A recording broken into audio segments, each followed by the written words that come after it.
মানব বিকাশের সচেতনতার কর্মসূচিতে কয়েকটা পর্ব জুড়ে কৃষি এবং কৃষককে নিয়ে আলোচনা করে চলেছি। কৃষি এবং কৃষককে অবহেলা করার ফলেই আমরা যে অনেকটাই পিছিয়ে পড়েছি, এটা তো মিথ্যে কথা নয়। তাই এই যে কথাগুলো এখন বলা দরকার, যে কৃষিতে অত্যাধুনিক রাসায়নিক এবং কীটনাশক শুধু কৃষকদের নয়, গোটা সমাজকেই একেবারে মারাত্মক ক্ষতির হাতে ফেলে দিয়েছে।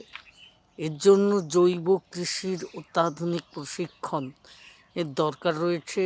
এই প্রশিক্ষণ বিভিন্ন দিকে দিকে একটা সময় খুব চালানো হয়েছিল, আজকে আর সেগুলো হয়তোবা তেমন করে চলছে না।